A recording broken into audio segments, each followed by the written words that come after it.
we got to talk about the Nagura interview. We do indeed. Yes, because in that, delves were talked about. In very good timing for me working on a delve video, so that was quite nice.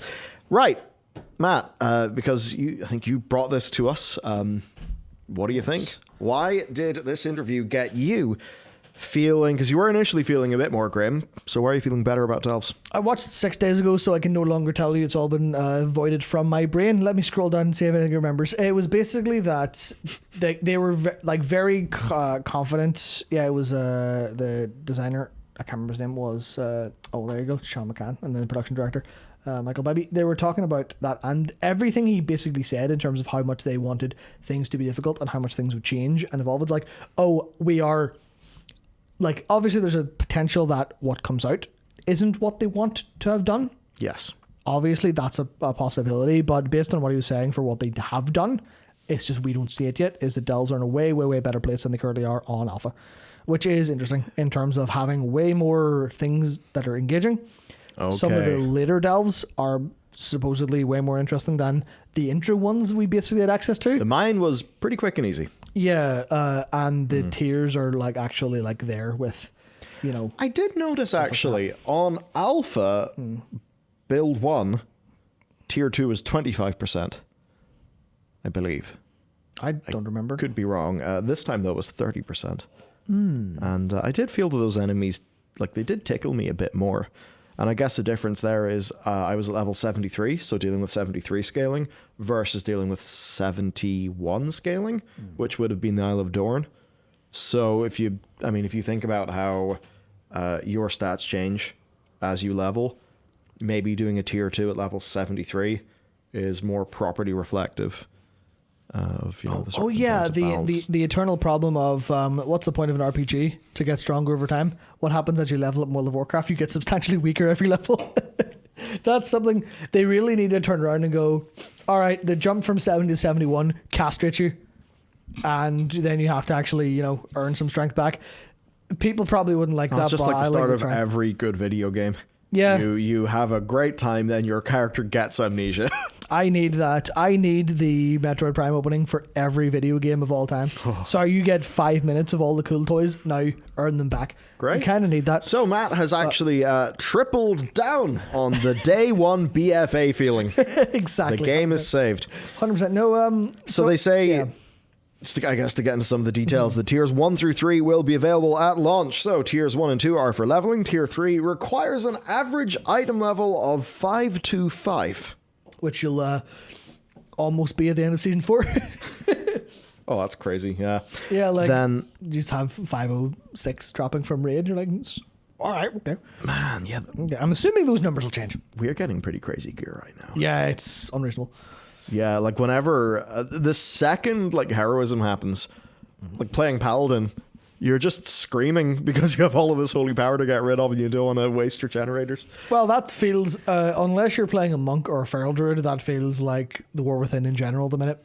Everyone is drowning in resources and things to do, which is actually, it feels like Havoc at the minute as well. You're like, I have more fury than I can possibly get rid of. Which is interesting. Yeah, so the next thing then is tiers 4 through 11 will be available after launch because those are a season 1 thing. I do understand them doing that, right? It kind of makes sense with the rest of the game. I do then wonder, Mythic 0, is that only going to be a season 1 thing? Because the gear you could get from a Mythic 0 would certainly outstrip, stuff here. I actually think they're fine as an exception. Fair. Because they're weekly lockouts. Whereas none of the other stuff is. And that's ultimately been their problem, right? Whereas with these are key limited. However many resplendent keys you get. Yeah, I suppose no, because the reason raids are limited to the season is because you don't want to have people need to do week 1. So they actually probably will turn M0s off for the first week. Yeah. Probably. That's interesting. Anyway. Yeah. The highest rewards then go up to Heroic Raid / Mythic +5, which is +5 now. I love hearing this. +15 in the old system. Yep. But the rewards cap at tier 8. Now, Matt, the rewards cap at tier 8.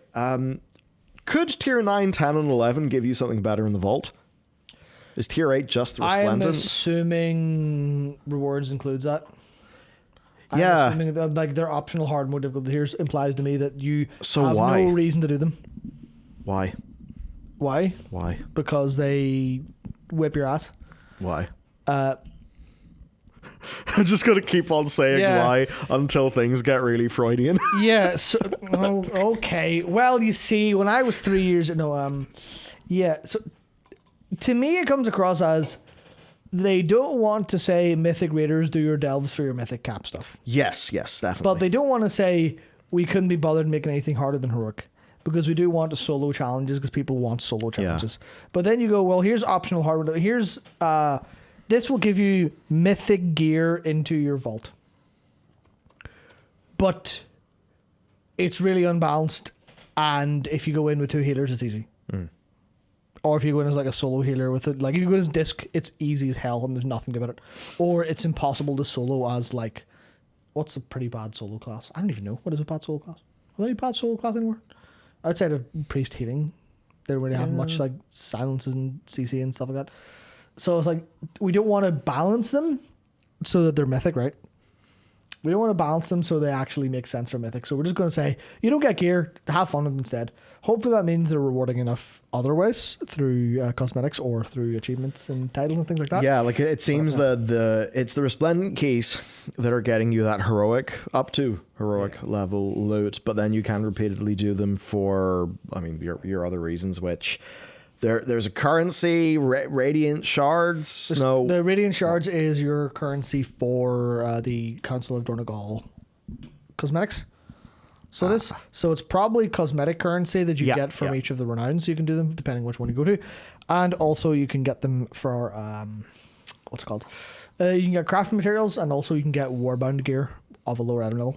Yes. So if you want to spam, if you're good enough to just spam tier 8 all day long and funnel what's probably going to be entry level gear for an alt, you could do that pretty much.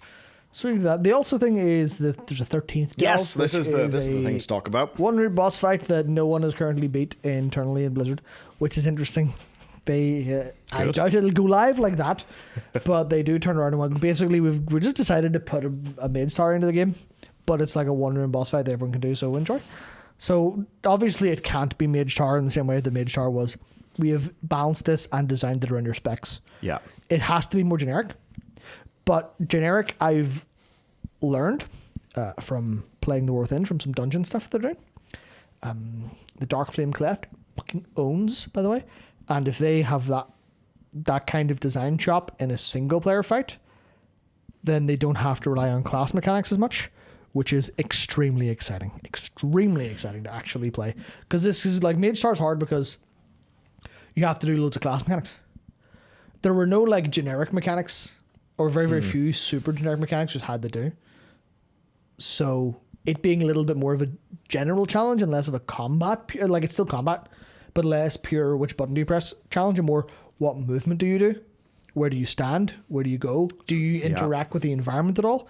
I could see an awful lot of that actually happening as well. And that's all the design space I think we've wanted. I think that's all we've wanted to see more of WoW, and also the boss fights that are more designed around those things I generally think are more fun. Yeah, so I'll, just because it's always the comparison for like well-designed class agnostic stuff is whenever you look at anything that FF14 does in solo duties, a lot of that is either they'll give you an ability to do something you need to do, or they will go, well, we can't really rely on you doing anything that your class does, or we don't have a utility heavy like gameplay, so all we can do is throw fairly generic movement and patterns and stuff. And I've noticed they're doing an awful lot of stuff like that elsewhere. So I don't want to say this will be better than the Mage Tower, but it will be very different to the Mage Tower, I think, based on the design principles I see them engaging in. So I'm very, very excited for it. And I'll show you later on in the stream, I'll show you the Dark Flame Cleft dungeon, which is where I will this is where they're cooking with what they could do and can do and will do. Yeah, that'll be fun to get into.